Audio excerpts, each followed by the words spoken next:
សួស្តីអ្នកទាំងអស់គ្នាថ្ងៃនេះយើងនឹងនិយាយអំពីរឿងដ៏អស្ចារ្យមួយក្នុងពិភពធម្មជាតិនោះគឺជាផ្កាដែលរីកតែម្ដងគត់ក្នុងមួយឆ្នាំតែអ្នកធ្លាប់គិតទេថាមានផ្កាខ្លះដែលវាត្រូវរងចាំរយៈពេលច្រើនខែដើម្បីរីកត្រឹមតែរយៈពេលដ៏ខ្លីតែប៉ុណ្ណោះវាជាសញ្ញាណនៃភាពអត់ធ្មត់ការរងចាំដើម្បីទទួលបានភាពស្រស់ស្អាតដែលកើតឡើងនៅពេលដ៏ត្រឹមត្រូវមួយប៉ុណ្ណោះយើងចូលទៅស្គាល់ការអស្ចារ្យទាំងនោះជាមួយគ្នាទី1ផ្កាអូតូរ៉ា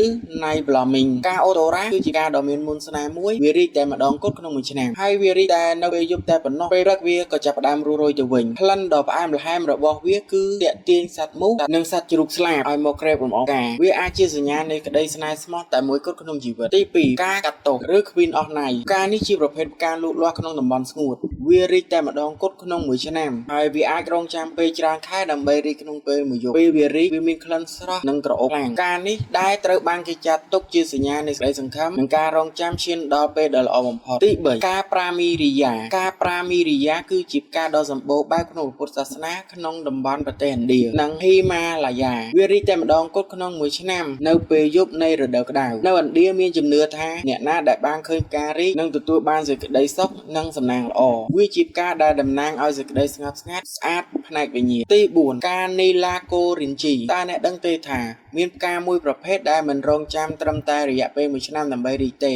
តែគឺវារងចាំរយៈពេលរហូតដល់12ឆ្នាំដើម្បីរីកតែម្ដងគត់នោះគឺជាផ្កានីឡាកូរិនជីនៅលើភ្នំតិនកេឡាឡាប្រទេសឥណ្ឌាពេលវារីកភ្នំទាំងមូលប្រែពណ៌ជាខៀវស្រងាត់ដោយសុបិនវាជាពេលដែលអ្នកទេសចរជាច្រើនធ្វើដំណើរទៅមើលសកម្មភាពធម្មជាតិនេះវាបង្ហាញថាមានសក្តានុពលដ៏អស្ចារ្យនៅក្នុងការរងចាំនិងជាស្នាមស្នេហ៍របស់ធម្មជាតិ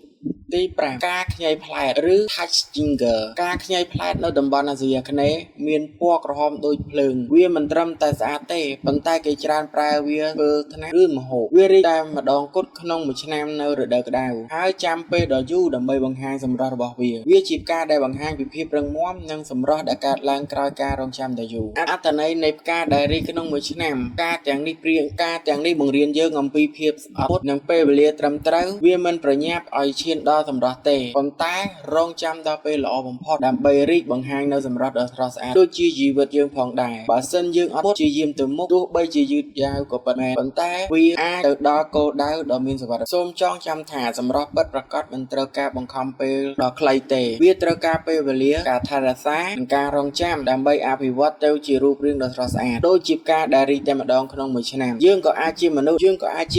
ដែលអស្ចារ្យពេលដ៏ត្រឹមត្រូវផងដែរសូមអរគុណដែលបានតាមដានរហូតដល់ចប់សូមចុច Like Share និង Subscribe ដើម្បីទទួលបានវីដេអូក្រោយៗទៀត